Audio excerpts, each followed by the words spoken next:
Hello, everyone, and welcome back. This is What Businesses Need to Know Right Now, and today I have brought with me EJ Cutliff. Welcome, EJ. Well, thank you. EJ is a hard man to catch, and he's got a lot going on, really exciting stuff. As you can see, he is the host of Black in Sports, which he's got on his shirt, and a great podcast that's dedicated to exploring the intersection of Black culture and business and an unfiltered conversation. Love the podcast and definitely check that out.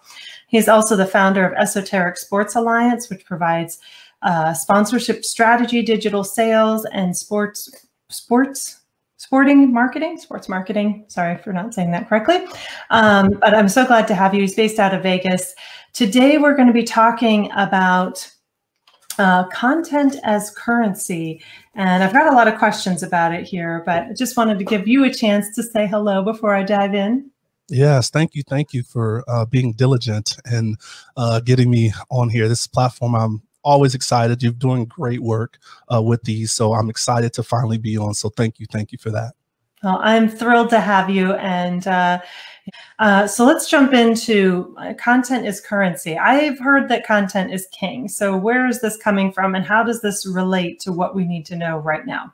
I think first off, content is king is the old way of things, right? We don't live in a monarchy anymore, and there are queens such as yourself that are doing boss things. So I just think that's the old mentality of just one person sitting on the throne.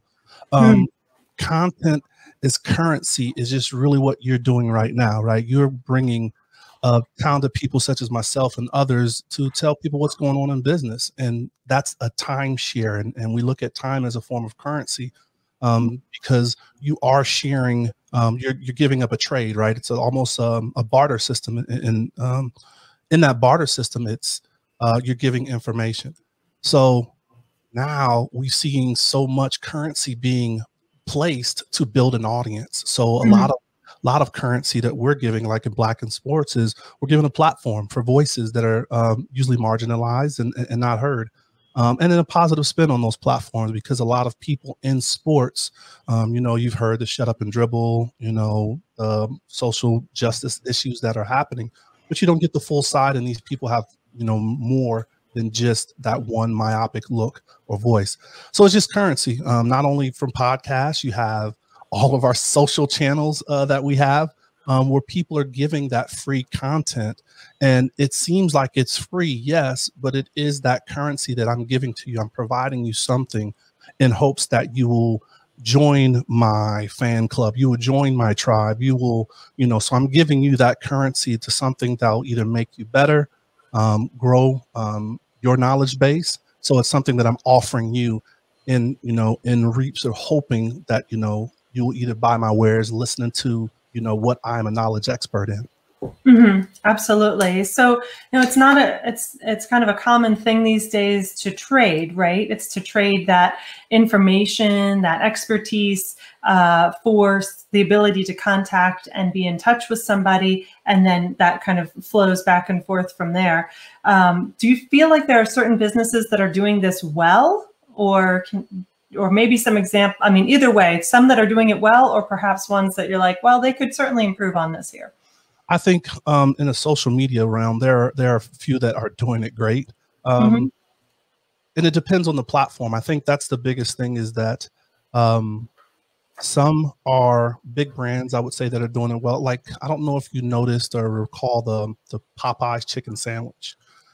When that came out, Popeyes, I want to say it was Chick-fil-A, Wendy's, they got into a battle about like who's chicken and things like that. There's people that get on certain topics and they do it well. A couple of airline brands are good on social media, and I think it's being in tune, right? Like giving that time, that currency, because your audience, like the biggest thing for anyone, I don't care if it's your the coffee you drink or whatever. When you reach out to that company and you tag them in something you say and they respond to you, that's currency that you've received from your client, for your customer.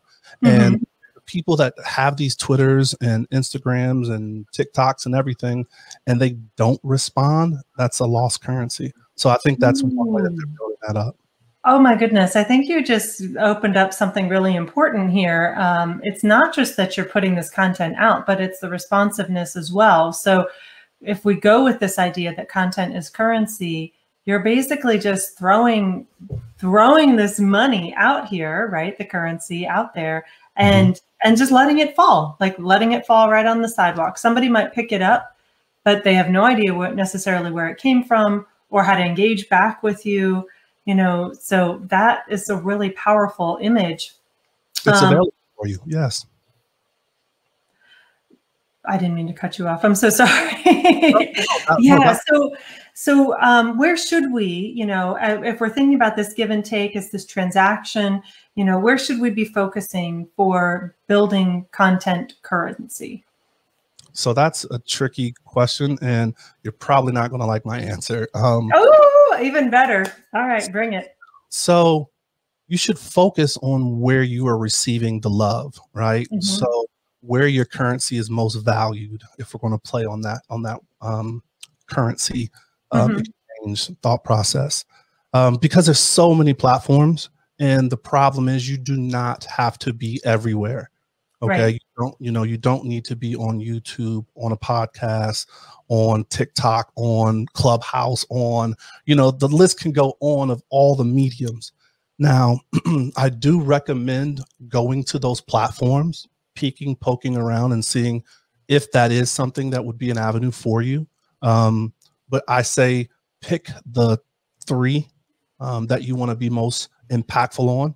And the audience will tell you where you should be. So our podcast is on your traditional podcast, but we also are on YouTube. For us, it was a really poignant place because the concept of Black in sports is showing a face that's not traditionally shown. And, representation matters. We talk about it over, not as in the minority community, but you talk about it in, gay and lesbian, women's, right? Like all of this stuff, the first representation matters. So we're on YouTube so people can see like, oh my gosh, like the director of T-Mobile, guest services is a Black female. That's amazing. I can see that, Right. So that's why YouTube makes sense for us. Instagram is another place for us. It just has been a very visual kind of component. And I just think who I deal with mostly are visual representations. Most athletes are on Twitter, Instagram. That's where they're living their life. Now you have a couple athletes like Juju, who's taking TikTok by storm. But he's into different realms as far as Twitch because he's a video gamer.